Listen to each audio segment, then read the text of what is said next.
Hi friends, welcome to infinite world of GK. ഇന്ന് നമുക്ക് LSS എക്സാമിൻ്റെ മോഡൽ ക്വസ്റ്റ്യൻസ് കാണാം. KSTU മോഡൽ ക്വസ്റ്റ്യൻസ് ആണ്. മലയാളവും പൊതുവിജ്ഞാനവുമാണ് ഇന്ന് നമ്മൾ നോക്കുന്നത്. നമുക്ക് ചോദ്യങ്ങൾ നോക്കാം. കാപ്പിരികളുടെ നാട്ടിൽ എന്നത് ആഫ്രിക്കയിലൂടെ ഗ്രന്ഥകാരൻ നടത്തിയ യാത്രാ വിവരണമാണ്. ആരാണ് ഈ പുസ്തകം രചിച്ചത്? ആരാണ്?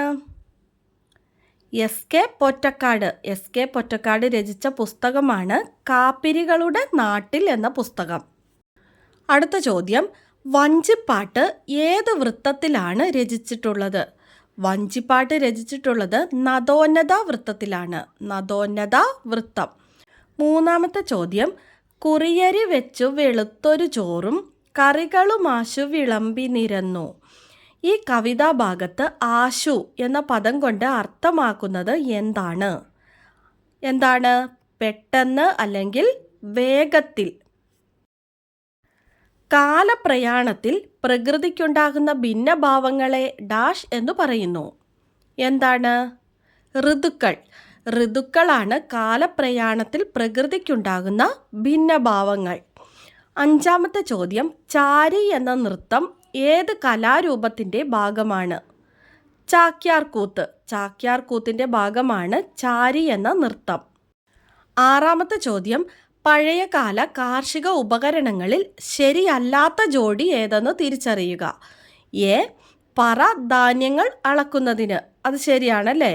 അരിവാൾ കൊയ്തെടുക്കുന്നതിന്, അത് ശരിയാണോ? അതെ. സി, വല്ലോട്ടി ജലസേചനത്തിന്, അത് ശരിയാണോ? അല്ല. വല്ലോട്ടി എന്താണ്? വല്ലമാണ്, കുട്ട. വിത്തുകളൊക്കെ ഇട്ട് വയ്ക്കാൻ, അതായത് സൂക്ഷിക്കാൻ ഉപയോഗിക്കുന്ന കുട്ടയില്ലേ, അതാണ് വല്ലോട്ടി. അപ്പോൾ അത് തെറ്റാണ്. ഡി, കലപ്പ നിലം ഉഴുതുമറിക്കുന്നതിന്, അത് ശരിയാണ്. അപ്പോൾ തെറ്റായിട്ടുള്ള ജോഡി ഏതാണ്? വല്ലോട്ടി ജലസേചനത്തിന്, അതാണ് ശരിയല്ലാത്ത ജോഡി. ഏഴാമത്തെ ചോദ്യം, പിരിച്ചെഴുതുമ്പോൾ കൂട്ടത്തിൽ പെടാത്തത് ഏതാണ്? എ, ചക്കക്കുരു, ബി, ചക്കപ്രഥമൻ, സി, ഇഞ്ചിക്കറി, ഡി, കായത്തോല്. ഏതാണ്? ഓപ്ഷൻ ബി, ചക്കപ്രഥമൻ. അത് പിരിച്ചെഴുതുമ്പോൾ ഒരു വ്യത്യാസം വരുന്നില്ല അല്ലേ? ചക്ക പ്ലസ് പ്രഥമൻ, ചക്കപ്രഥമൻ. ബാക്കി നോക്കിയോ?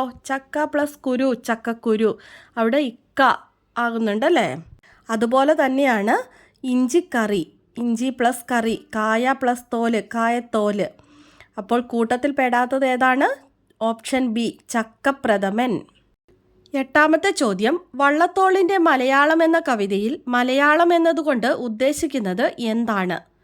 ഭാഷാനാമം, ദേശനാമം, പുരുഷനാമം, സർവനാമം. എന്താണ്? ദേശനാമം. Option B, ദേശനാമം. 9, സമാന പദമല്ലാത്തത് കണ്ടെത്താം. ചന്ദ്രൻ്റെ സമാന പദമല്ലാത്തത് ഏതാണെന്ന് കണ്ടെത്താം.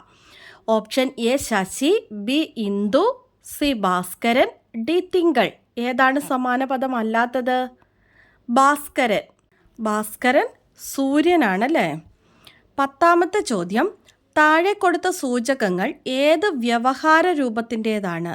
ആകർഷകമായ തലക്കെട്ട്, നടന്ന സംഭവം, സ്ഥലം, സമയം എന്നിവ വിശദമാക്കിയിട്ടുണ്ട്. വായനക്കാരൻ്റെ മനസ്സിൽ തട്ടും വിധം ആകർഷകവും അനുയോജ്യവുമായ ഭാഷ.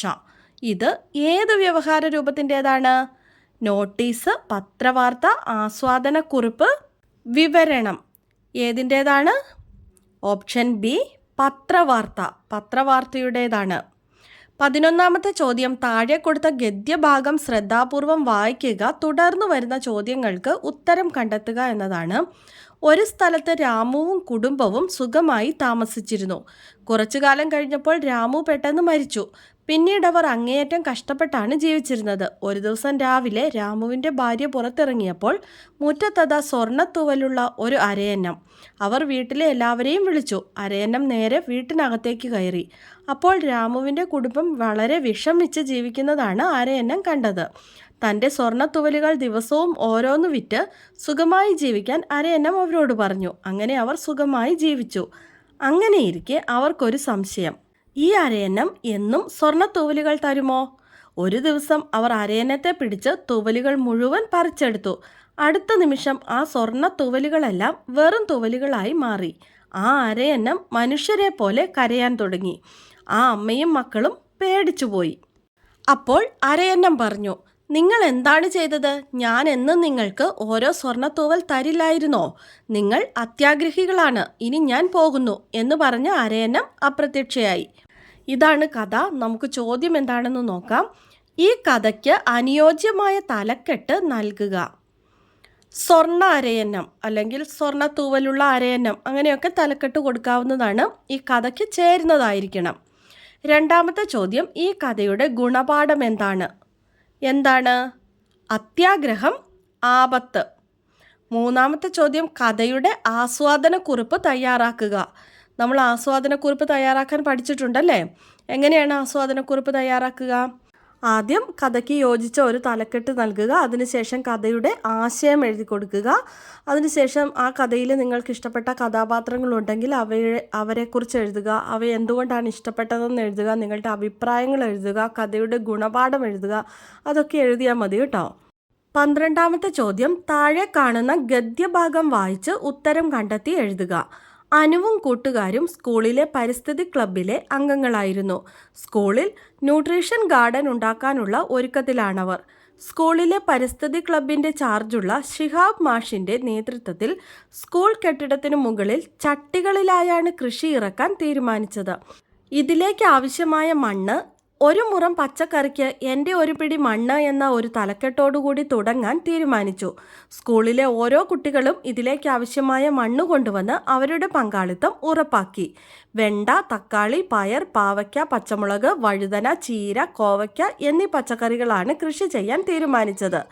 കൃഷിയിടം നിത്യവും നനയ്ക്കാനായി അധ്യാപകരും 4ാം ക്ലാസ്സിലെ കുട്ടികളും ചേർന്ന് ഗ്രൂപ്പുകൾ ഉണ്ടാക്കി. ഇതിലേക്ക് ആവശ്യമായ ചട്ടികളും വളങ്ങളും തൈകളും PTA-യുടെയും പഞ്ചായത്തിൻ്റെയും സഹായത്തോടെ ശേഖരിക്കാൻ തീരുമാനിച്ചു. Head mistress Preetha teacher PTA പ്രസിഡന്റിനെ അറിയിച്ചു. ഇനി പഞ്ചായത്ത് പ്രസിഡന്റിനെ അറിയിക്കാനായി ഒരു നിവേദനം തയ്യാറാക്കാൻ അനുവിനെയും കൂട്ടുകാരെയും ഒന്ന് സഹായിക്കാമോ? അപ്പോൾ ചോദ്യം ഇതാണ്, കൃഷിക്കാവശ്യമായ മണ്ണ് ശേഖരിക്കുന്നതിനായി അവർ നൽകിയ പേരെന്താണ്? അവിടെ തന്നിട്ടുണ്ടല്ലേ. ഒരു മുറം പച്ചക്കറിക്ക് എൻ്റെ ഒരു പിടി മണ്ണ്. രണ്ടാമത്തെ ചോദ്യം, ദിവസവും എന്ന അർത്ഥം വരുന്ന പദം കണ്ടെത്തി എഴുതുക. എന്താണ്? നിത്യവും. കൃഷി ആവശ്യത്തിനായി നിത്യവും എന്നവിടെ കൊടുത്തിട്ടുണ്ടല്ലേ, നിത്യവും. 3, ഈ ആവശ്യങ്ങൾ കാണിച്ച് പ്രസിഡന്റിന് നൽകാനുള്ള ഒരു നിവേദനം തയ്യാറാക്കുക. എങ്ങനെയാണ് നിവേദനം തയ്യാറാക്കുന്നതെന്ന് നിങ്ങൾക്കറിയാമോ? നിവേദനം എഴുതുമ്പോൾ നമ്മൾ സ്ഥലവും തീയതിയും കൃത്യമായി എഴുതിയിട്ടുണ്ടായിരിക്കണം. നിവേദനം ആർക്കാണ് നൽകുന്നതെന്ന് എഴുതണം, ആരാണ് കൊടുക്കുന്നതെന്ന് എഴുതണം. അതിനുശേഷം അഭിസംബോധന, സർ ഓർ മാഡം, ആർക്കാണ് എഴുതുന്നതെന്ന് കറക്റ്റായിട്ട് അഭിസംബോധന ചെയ്തിട്ടുണ്ടായിരിക്കണം. അതിനുശേഷം ഉള്ളടക്കം, കാര്യങ്ങൾ ഒരു ചെറിയൊരു കുറിപ്പ് പോലെ കൃത്യമായ കാര്യവും കാരണവും എഴുതി ഒരു ചെറിയൊരു കുറിപ്പ് പോലെ ഉള്ളടക്കം എഴുതുക. അതായത് നമ്മൾ കൃഷി ആവശ്യത്തിന് വേണ്ടി വിത്തുകളും കൃഷി ഉപകരണങ്ങളുമാണ് നമുക്ക് വേണ്ടതല്ലേ. അപ്പോൾ അത് കാരണം ഉൾപ്പെടുത്തി എഴുതി കൊടുക്കണം. അതിനുശേഷം ഈ ആരൊക്കെയാണ് നിവേദനം തയ്യാറാക്കിയതെന്ന് എഴുതി അവരുടെയൊക്കെ പേരും ഒപ്പും അതാണ് അടിയിൽ എഴുതേണ്ടത്. നിങ്ങൾക്ക് മനസ്സിലായി കാണുമെന്ന് വിചാരിക്കുന്നു. അടുത്തത് പൊതുവിജ്ഞാനമാണ്. നമുക്ക് ചോദ്യങ്ങൾ നോക്കാം. ഒന്നാമത്തെ ചോദ്യം, വാദ്യങ്ങളുടെ രാജാവ് എന്നറിയപ്പെടുന്ന വാദ്യം ഏതാണ്? ഏതാണ് വാദ്യങ്ങളുടെ രാജാവ്? വയലിൻ. രണ്ടാമത്തെ ചോദ്യം, ഇപ്പോഴത്തെ വൈദ്യുതി മന്ത്രി ആരാണ്? ആരാണെന്ന് നിങ്ങൾക്കെല്ലാം അറിയാമല്ലേ, കെ കൃഷ്ണൻകുട്ടി. മൂന്നാമത്തെ ചോദ്യം, 2025 പത്മവിഭൂഷൺ പുരസ്കാരത്തിന് അർഹനായ മലയാളി എഴുത്തുകാരൻ ആരാണ്? ഈ അടുത്താണ് പത്മവിഭൂഷൺ പുരസ്കാരം പ്രഖ്യാപിച്ചത്. ആർക്കാണ് ലഭിച്ചത്? MD വാസുദേവൻ നായർക്ക്. MD വാസുദേവൻ നായർക്ക് മരണാനന്തര പുരസ്കാരമായി പത്മവിഭൂഷൺ ലഭിച്ചിരുന്നു. നാലാമത്തെ ചോദ്യം, കേരള സ്കൂൾ കായികമേളയുടെ പുതിയ പേര് എന്താണ്? കേരള സ്കൂൾ കായികമേളയുടെ പുതിയ പേരെന്താണ്? Kerala school Olympics. Kerala school Olympics എന്നാണ് കേരള സ്കൂൾ കായികമേളയുടെ പുതിയ പേര്. അഞ്ചാമത്തെ ചോദ്യം, സൂപ്പർ ഓവർ ഏത് കളിയുമായി ബന്ധപ്പെട്ടിരിക്കുന്നു? ഹോക്കി, പന്തുകളി, വോളിബോൾ, ക്രിക്കറ്റ്. ക്രിക്കറ്റാണ് ഉത്തരം. സൂപ്പർ ഓവർ ക്രിക്കറ്റുമായി ബന്ധപ്പെട്ടിരിക്കുന്നു.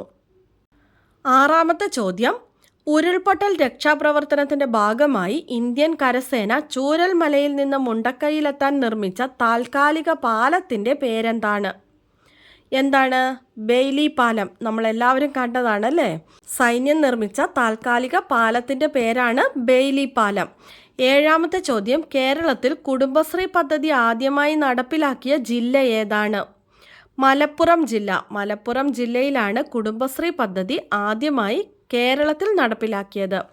8ാമത്തെ ചോദ്യം, തുമ്പ റോക്കറ്റ് വിക്ഷേപണ കേന്ദ്രം ഏത് ജില്ലയിലാണ്? തിരുവനന്തപുരം ജില്ലയിൽ. തിരുവനന്തപുരം ജില്ലയിലാണ് തുമ്പ റോക്കറ്റ് വിക്ഷേപണ കേന്ദ്രം. 9ാമത്തെ ചോദ്യം, കർണാടകയിലെ ഷിരൂരിൽ അർജുൻ്റെ മൃതദേഹം കണ്ടെത്തിയ നദിയുടെ പേരെന്താണ്? ഗംഗാവലി. ഗംഗാവലി പുഴയിലാണ് കർണാടകയിലെ ഷിരൂരിൽ അർജുൻ്റെ മൃതദേഹം കണ്ടെത്തിയത്. 10ാമത്തെ ചോദ്യം, ഓസ്കാർ അവാർഡ് ഏത് കലയുമായി ബന്ധപ്പെട്ടിരിക്കുന്നു? ഓസ്കാർ അവാർഡ് ഏത് കലയുമായി ബന്ധപ്പെട്ടിരിക്കുന്നു? സിനിമ. സിനിമയുമായാണ് ഓസ്കാർ അവാർഡ് ബന്ധപ്പെട്ടിരിക്കുന്നത്. അങ്ങനെ നമ്മുടെ പൊതുവിജ്ഞാന ചോദ്യങ്ങൾ കഴിഞ്ഞിരിക്കുകയാണ്. നമുക്ക് കഴിഞ്ഞ ദിവസത്തെ ബോണസ് ക്വസ്റ്റ്യൻ എന്തായിരുന്നെന്ന് നോക്കാം. ഡൽഹിയുടെ പുതിയ മുഖ്യമന്ത്രിയായി സ്ഥാനമേറ്റത് ആരാണ്? രേഖ ഗുപ്ത. രേഖ ഗുപ്തയാണ് നിലവിൽ ഡൽഹിയുടെ മുഖ്യമന്ത്രി. ആൻസർ കറക്റ്റായി ആദ്യം തന്നെ പറഞ്ഞിരിക്കുന്നത് സാമ്രിൻ മറിയം സബീർ, ബത്തൂൽ, ഹെയ്ഡൽ എസ് റെജി, മുഹമ്മദ് ഷാൻ, ശ്രീനന്ദ, ശ്രീവൈഗ, ശ്രീനിധി, ഹന്ന അഷറഫ്, ദേവനാഥ്, ഹിന ഫാത്തിമ, ദേവനന്ദ DS. അപ്പോൾ ആൻസർ പറഞ്ഞിരിക്കുന്ന എല്ലാ കൂട്ടുകാർക്കും ഒത്തിരി അഭിനന്ദനങ്ങൾ. തുടർന്നും വീഡിയോ കണ്ട് സപ്പോർട്ട് ചെയ്യണമെന്ന് ഓർമ്മിപ്പിക്കുന്നു. നമുക്ക് ഇന്നത്തെ ബോണസ് ക്വസ്റ്റ്യൻ നോക്കാം. ഖേൽ രത്ന പുരസ്കാരം നേടുന്ന ഏറ്റവും പ്രായം കുറഞ്ഞ താരം ആരാണ്? ഖേൽ രത്ന പുരസ്കാരം നേടുന്ന ഏറ്റവും പ്രായം കുറഞ്ഞ താരം ആരാണ്? ആൻസർ അറിയാവുന്നവർ വേഗം തന്നെ കമൻറ്റ് ചെയ്തോളൂ. ഇന്നത്തെ വീഡിയോ നിങ്ങൾക്ക് എല്ലാവർക്കും ഇഷ്ടമായി കാണുമെന്ന് വിചാരിക്കുന്നു. ഇഷ്ടമായ ലൈക്ക് ചെയ്യാനും നിങ്ങളുടെ കൂട്ടുകാർക്കൊക്കെ ഒന്ന് ഷെയർ ചെയ്ത് കൊടുക്കാനും സബ്സ്ക്രൈബ് ചെയ്യാതെ കാണുന്ന കൂട്ടുകാരുണ്ടെങ്കിൽ ഒന്ന് സബ്സ്ക്രൈബ് ചെയ്യാനും മറക്കല്ലേ. പുതിയൊരു വീഡിയോയുമായി അടുത്ത ദിവസം നമുക്ക് വീണ്ടും കാണാം. Thanks for watching.